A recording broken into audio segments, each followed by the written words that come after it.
Welcome to the Selling from the Heart podcast on the Salescast Network. You've joined a global movement of sales professionals who are dedicated to being authentic and building trust. We call it Selling from the Heart.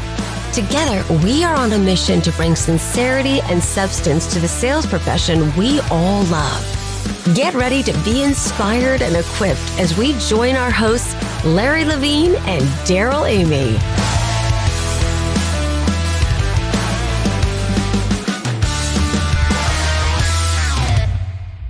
I'm thrilled to introduce to you a revolutionary tool that will change the way you understand yourself and others.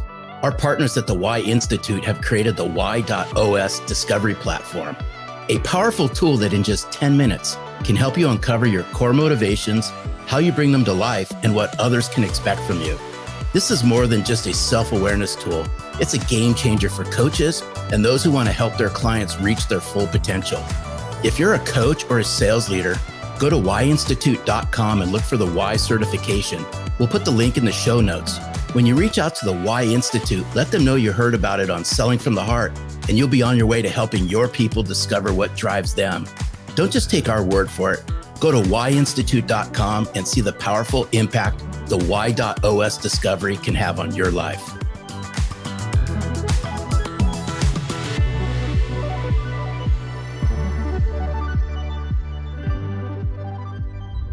Hello and welcome back to the Selling from the Heart podcast. Your co-host, Darrell Amy, here today with Larry Levine. What's going on, Larry? All kinds of things. I know I've said this before, Darrell, but where does time go? Here we are. I was just reflecting back on the great Authentic Selling Challenge that we had. And here we are. We're pushing well into February already. What the heck's happening? Well, it is incredible, and time keeps a ticking, as the old song says. By the way, if you missed the Authentic Selling Challenge, or you go, wow, I remember that was a long time ago back there in January, I'd like to hear some of those recordings again. We've got access to all those recordings, and they're available to you. An incredible faculty of coaches inspiring and equipping us right there at the beginning of the year to sell authentically. And if you want to get access to those, or you'd like to share it with somebody that you know and like, go to www.AuthenticSellingChallenge.com and you can get all of those recordings. And when you sign up, we'll also let you know about our upcoming challenges. And we got a doozy coming up next that we'll tell you about soon. All kinds of exciting things. But as we get started, just want to say what a joy it is to get to interact with different people inside the Selling from the Heart community. And we got a shout out today for one of our friends. Yeah, this goes special shout out to Kimberly Weefling. And if you caught our recent podcast with Kimberly, she brought some energy, let me tell you. And she just dropped us this message. And we appreciate you, Kimberly. She went on to say this, what a real conversation. And I will tell you this, we do have real conversations on the Selling from the Heart podcast.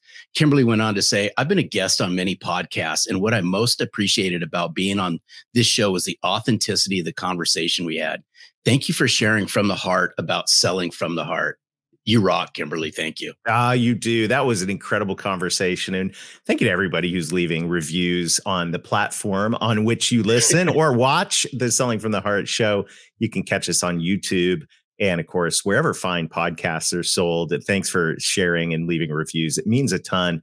And really what we're doing here is we're leading a movement of authenticity inside the sales profession. It's a global movement. And if you're listening, you're a part of it. And so we're thankful that you're here. And this is a time where authenticity is paramount. We need to bring this. And today's guest, can't think of many people better to coach us in authenticity than our guest today, Sean Litvak. He's the author of the new book, Proverbs For Leadership. You must understand yourself and improve if you desire leadership that will produce success in others. Sean, he is a repeat guest. He's a repeat offender here on the Selling from the Heart Network. He discovered over the years the importance of self-talk and how running his mouth could lead to the racing of his mind and land him in self-sabotage. Well, at the same time, he also began understanding the importance of how his words affected others. As a natural talker that can easily mix in networking and social settings, Sean had to learn the importance of listening to others and not just engaging them in conversation.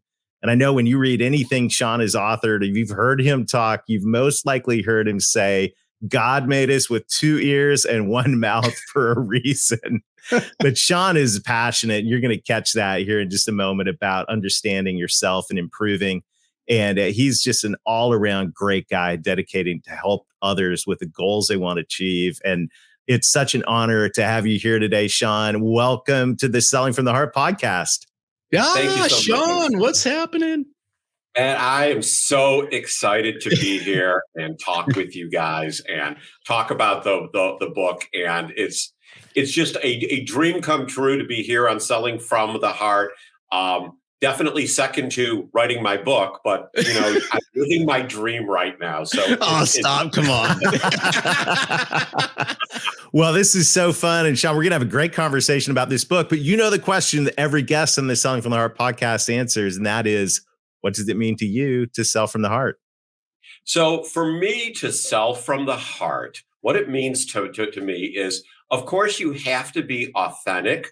But how does one actually sell from the heart authentically? And I'm going to lean back into my book that you need to understand yourself first and foremost. You need to understand your motivations. You need to understand why you are selling whatever it is you are selling. And frankly, you need to put the needs of the person or company that you are selling to ahead of your own desire to close the deal. When you make that transition to understand yourself and put the other person first, I believe anyone will have tremendous success in their sales career. Oh, so good. And I'm so glad you brought up, you must understand yourself, because this ties directly into the subtitle of Selling from the Heart, which is how your authentic self sells you. And I'm just a big believer, Sean. I'd be curious your thoughts on this. In order to sell from the heart, you must understand what's in your heart. And in order to understand what's in your heart, you got to go on this journey. And that journey is to uncover who you really are. And I know that's laid out really well in your book as well, too. Absolutely. And, uncovering who you really are, I realized, as I wrote the book, I came to the realization as I looked back on my career, because during and in the book, I talk about various situations, various conversations, various experiences that I've had throughout my career. And I realized that there was a period of time in my career for a long time where I had a chip on my shoulder that I was trying to prove something to everyone, that I was good enough for the positions that I was in. I was good enough for the things that I had achieved. I guess you would call it imposter syndrome, although such a phrase didn't exist at the time. But most of all, I was trying to prove to myself that what I was doing was something that I should be doing. And to understand myself and improve, looking back on it, writing the book itself taught me so much about myself and gave me the opportunity to change and improve. I love it. I love it. And by the way, big time congratulations on the book. I got it right here. Look at this. Proverbs for Leadership. That's a great looking book. Great looking dog, by the way. What's the dog's name? So the dog's name is Solomon. That is Solomon the Golden. Perfect. Of course his name's Solomon. Watches me on YouTube. I will post videos of walking Solomon and talking about things. So yeah. Well, I mean, who better? So did you write the book or did Solomon write the book on wisdom here? I don't know, man. So I have been accused that Solomon may have given me some ideas, but I did actually write the book. Oh, Lord. But I think that the subtitle of this book, and you've already been talking about this is so, so important. You must understand yourself and be committed to improve if you desire leadership that's going to produce success in others. So share with us this journey. I'm just curious about the backstory here. We read a little bit about it in the introduction, but what was this journey to self-discovery? What were some of the moments or seasons where you realized, I got to do some deep dive digging here and understand myself better? Sure. So when I was writing the book, I started thinking about different situations that I had found myself in throughout my career. And I started writing about them. And I'll be honest, I then ended up putting them together with scripture, because the ultimate how-to manual, I firmly believe, is the Bible, that there is so much wisdom, understanding, and knowledge laid out there. So the realizations that I had, I married them up with various scriptures throughout the Word. And I thought back to not only times that had been unsuccessful, but times that had been successful. And what I realized looking back on those times is that the best times that I had had was when I put my own ego aside and really focused on my team and promoting them, encouraging them, and giving them opportunities to shine and achieve. There's one instance that I talk about in the book in particular, where a member of my team, back when we had conference calls without video, was talking, would never talk on the weekly conference call. And I called him out on it privately. And he said, Sean, you talk enough for all of us. Well, one, that wounded me. And two, I thought, all right, I'm going to let this guy lead the meeting the following week. So I gave him the opportunity to lead the meeting, and he came alive. And he covered all the topics. He encouraged people. He brought up ideas none of us had ever thought of before. And it was just completely amazing. So putting his growth before my need to control the meeting is something that is an overarching theme throughout the book. Oh, if you don't mind, let's continue to peel this back. And I love what you said is put others' growth before, my need is. Let's just expand on this. By the way, I love that you put scripture and you tied this in, because so sorely needed, and it needs to be brought out into the forefront more often. So hats off to you. Thank you. Yeah, you're welcome. Let's continue down this journey. What did you learn from this? And then how could people apply this? Especially because we have a lot of sales leaders that listen to the Selling from the Heart podcast. Is what could a sales leader glean from putting others' growth first before their needs?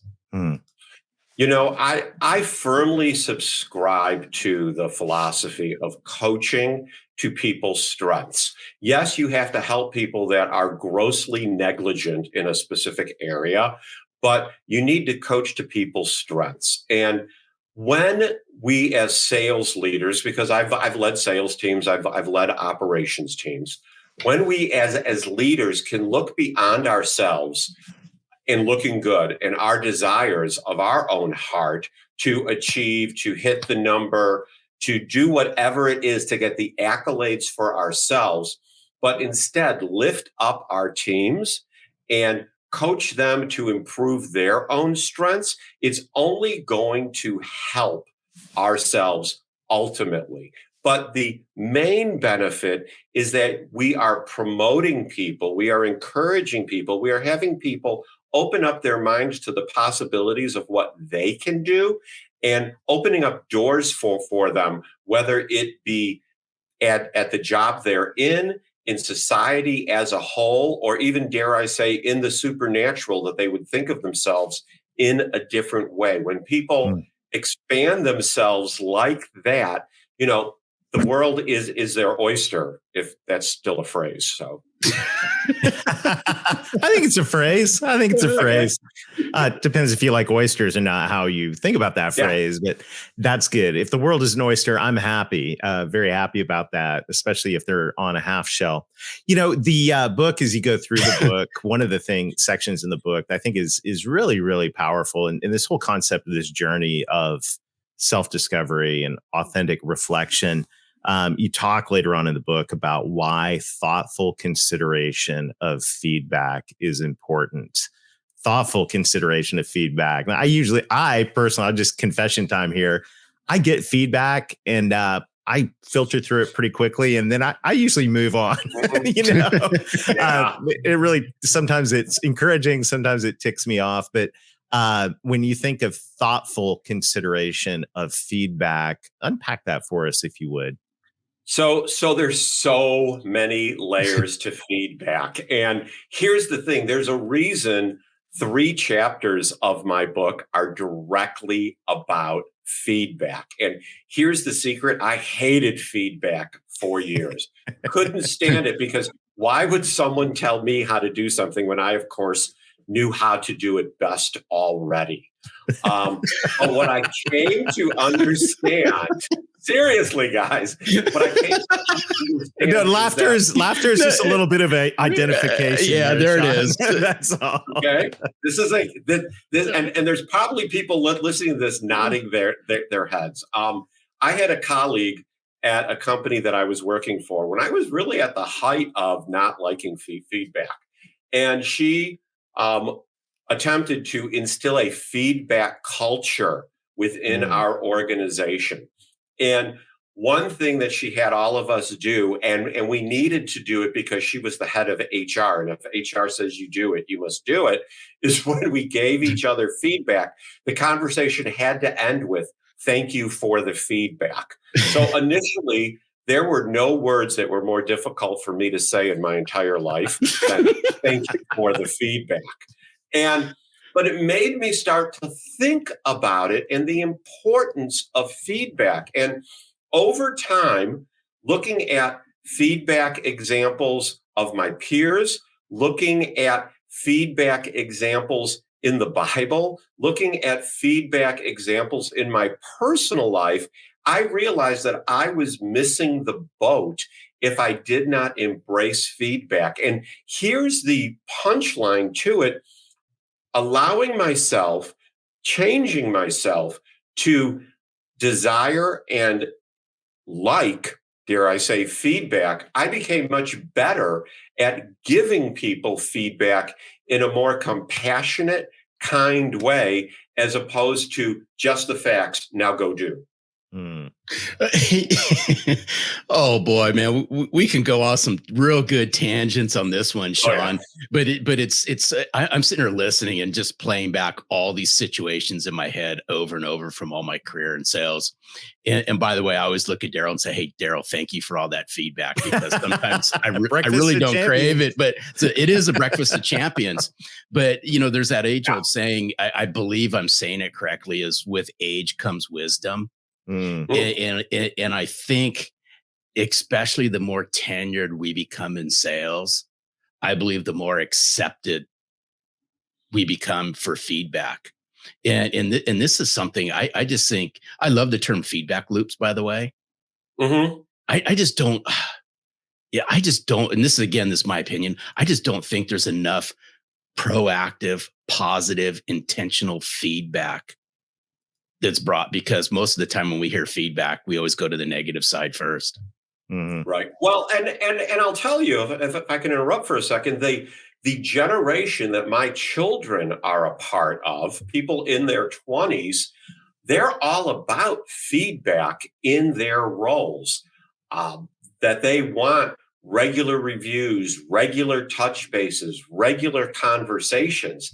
And it's guys like the three of us that grew up in business without regular feedback. I once asked a supervisor for a review at the organization I was with for over 20 years. And his answer was, "You want a review? Did you get paid last week? That's your review." Oh, geez. So I think that there's a generational shift. Mm-hmm. And that's part of understanding ourselves and improving, that guys like us and women like us need to understand that this younger generation wants feedback, and not just go do, but thoughtful feedback. Oh, wow. I love it. Well, this is a great time to transition, because one of the features we have in the show is sharing what it means to sell from the heart. And so we got some feedback directly here from one of our good friends and Selling from the Heart champions, Matt at Blue Sky. Larry, this is going to be a fun video, right? It is. Y'all are going to love this, because I've had an opportunity to see this. This is a great video. All right. Well, let's hear from that after word from our sponsors. Larry and Darrell here, and we're excited to let you know about a new event that will reinvigorate your heart for sales. The Selling from the Heart experience will be a gathering of like-hearted sales professionals coming to you on April 19th and 20th in Raleigh, North Carolina. We invite you to join like-hearted sales professionals for an inspirational day that will refresh, refocus, and reignite your passion for selling.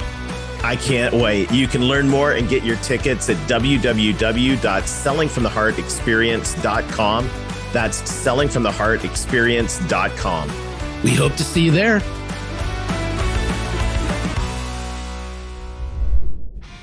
Hello, Selling from the Heart family. Matt Goudy here, Vice President of Blue Sky Restoration Contractors in Ventura, California. I want to first express what a pleasure it was not only to hear Larry speak in front of 400 of my colleagues, but then to start building our friendship over coffee the following week. Thank you, Larry, for making me a priority. Now, what Selling from the Heart means to me, I'm assuming the majority of Selling from the Heart followers are in fact salespeople, so you can relate. It's important to remember that without customers, you don't have sales, and without sales, you likely don't have a job. I focus a lot on repeat customers. I believe we need to appreciate our existing customers even when they may be difficult to work with. Have you ever felt burdened by a challenging request of a customer? I'd be lying if I said I hadn't. When I find myself feeling this way, I remind myself to shift my attitude towards gratitude. I try to think along the lines of, I get to work through a challenging issue with one of my customers. Because if I don't, I'm not sure how much longer I'll be able to call them my customer. How can I possibly be complaining that my customer is making me work for the sale? Isn't that my job? Besides, I'm building my skills from each of these obstacles, which will help me better service my customer and many more throughout my career. These challenges, and more specifically how I handle them, will also build loyalty between my customer and myself. Selling from the heart, to me, is understanding how my attitude impacts my efforts and ultimately leads me to make my customers a priority. Thank you for your time, and may God bless you.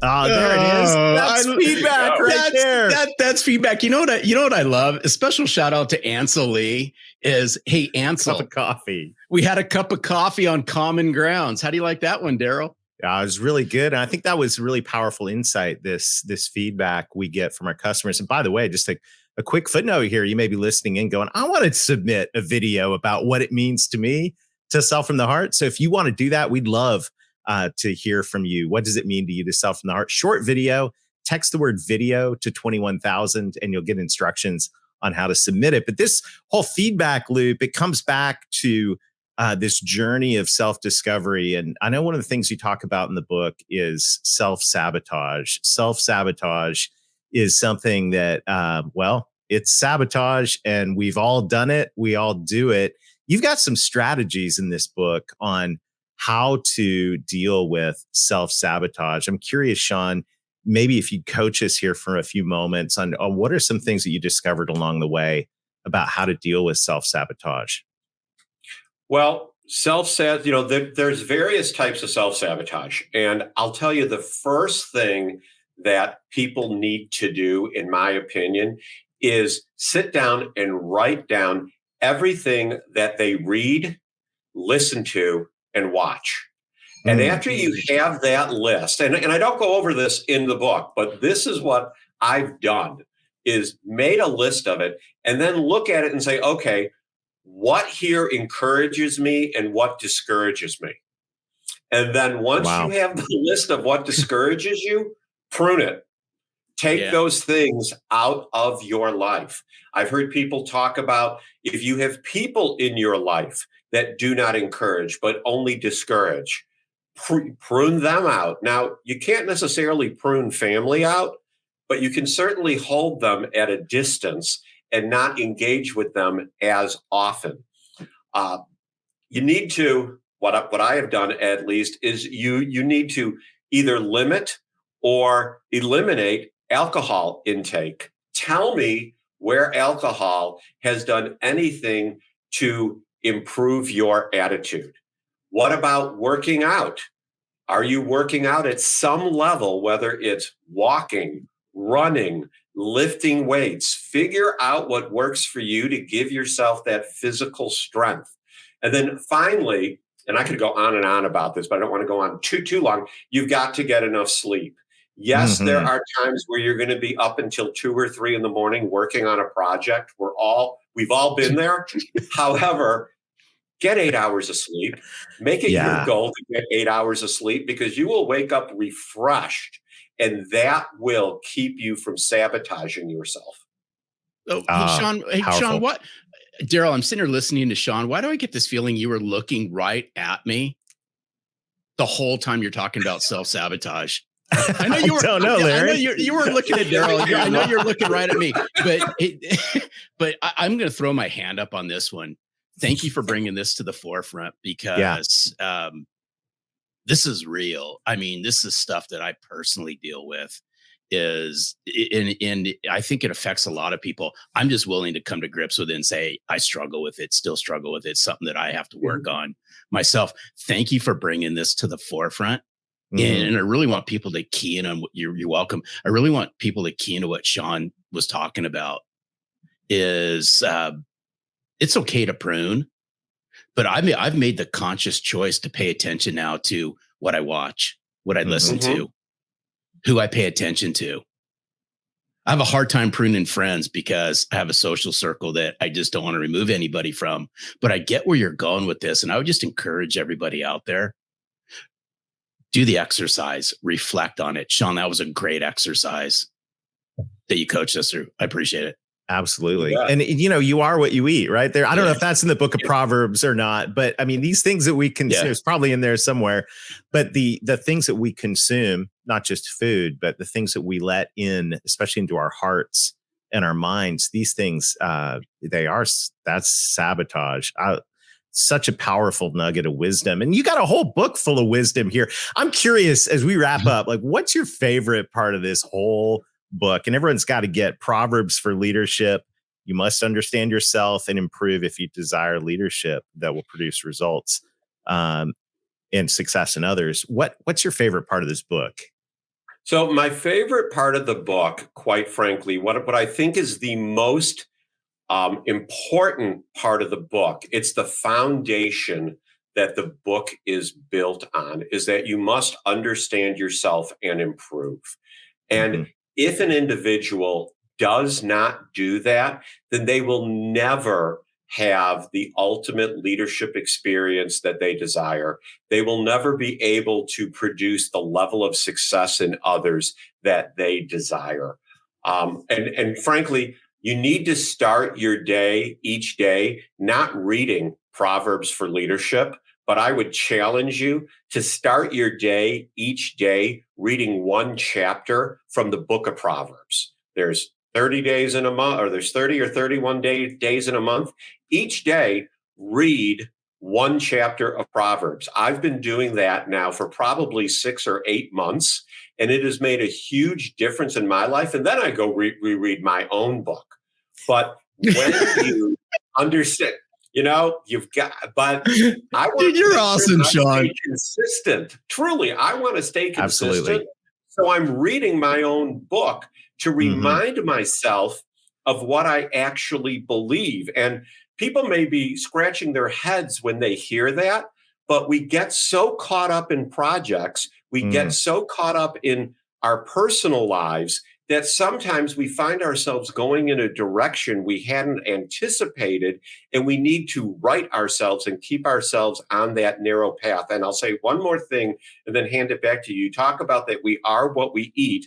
In the Bible, it talks about eye gates and ear gates, and our soul is our mind, our will, and our emotion. What are you feeding those through your eye gates and your ear gates? Oh, wow. I love this. And your book is inspirational. Selling from the Heart is inspirational. And it's what fuels our movements. But here's what's interesting. And I want us to key in, whether you're a sales leader or sales professional on this, is in order to inspire, you have to become inspired. Yes. And let's think about how each and every one of us starts off our mornings. And what are we allowing to come into who we are? And I would just challenge everybody, whatever works for you is going to work for you. But again, in order to be inspiring, you must be inspired. And I'm only saying that because it's profoundly changed my view on things, especially as I allow some of this to be inspiring to come into my life. So hats off. Yeah, I would just encourage everyone. How do you start your morning, and what are you allowing to come into your mind and your heart, because it's how you start your morning is going to determine what happens throughout the day. Absolutely. Absolutely. Well, a good way to start your morning is exactly what you just talked about. And I think a good way to do that is to get this book, Proverbs for Leadership. Sean, tell us how we can get the book and get more Sean in our lives. So you can get the book at this point on Amazon. Just go to Amazon and type Proverbs for Leadership. It will be available on my website soon enough. But for right now, you need to go to Amazon and just type in Proverbs for Leadership. I'm also building a Proverbs for Leadership community. So if you are interested in joining my community, you'll get an email once a week and the occasional text. Just go to proverbsforleadership.com, where you can sign up and learn more about the behind the scenes of the book, more about the meat of the book, and be encouraged on a minimum of a weekly basis. I love it. I love it. What a gift. Sean, thank you so much for not only sharing time with us today, but putting your heart down on paper and leaving this legacy of wisdom that's going to really bless a lot of people. You're a true Selling from the Heart champion. It's been an honor hanging out with you today. Thank you so much for having me on Selling from the Heart. This is it's a dream come true. I know you laugh. It really is. I have great respect for both of you, and I really appreciate you bringing me on and talking about my book. What a great time. Awesome. We appreciate you, Sean. Awesome. Thank you, Sean. Oh, what a great conversation. So many nuggets of wisdom in there. I mean, I think this is a time, as I'm reflecting on this, Larry, this is a moment in history. It's a season in what's going on where it's really important that we invest in ourselves and we invest in wisdom so we are able to make good decisions. And I think this combination of, I'm seeing authenticity and wisdom right next to each other. They make a really good pairing.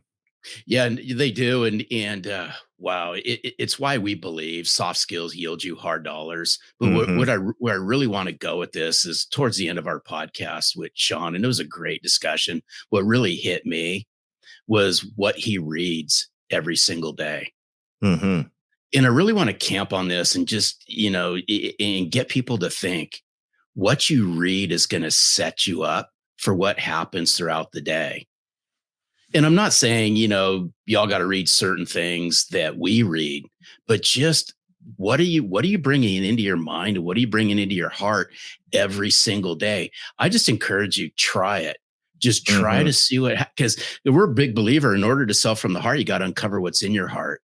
Yeah, absolutely. And this is, I think, his recommendation that you literally sit down and make a list of all the things that you're consuming and doing throughout the day and what's bringing life and what's sucking the life away from you.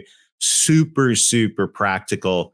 And man, I think it's great. I'm so excited. It's so funny. At the beginning, I said Sean was a repeat guest because we've hung out with him so much. But he's definitely going to be a repeat guest. And I know that everyone in the Selling from the Heart community is going to want to grab this book, leave a review, and cheer Sean on in this endeavor. Larry, we've got great things coming up at Selling from the Heart. It's so cool to be a part of this movement of authenticity. Want to invite everybody that's listening to the show, if you haven't come to join us for an up close and personal, come join us at the next up close and personal. The Selling from the Heart Insiders Group gathers every Friday at noon Eastern Standard Time, and we hang out and we twice a month just get up close and personal with some of these incredible thought leaders and motivators that we have here on the Selling from the Heart podcast. So we got a great roster of those coming up. If you go to sellingfromtheheart.net/free-pass, we'll put the link in the show notes, sellingfromtheheart.net/free-pass. You can get a free pass to an upcoming Up Close and Personal. If you've never been before, we'd love to have you come kick the tires and see what it's like to be an insider. Larry, I'm so excited and thankful for all that's going on around here. What else can we say? This is so much fun, and it's great seeing the impact that Selling from the Heart the community is having literally in every industry all over the world. It's just to see this movement and just to see what's happened, at least over the last couple of years. It's been a blessing. We're building a movement here. My ask is, will you join us? Will you help us spread the word around authenticity, integrity, and trust? It's sorely needed in the sales profession. It's just time for all of us to rise up and say, yes, we will sell from the heart.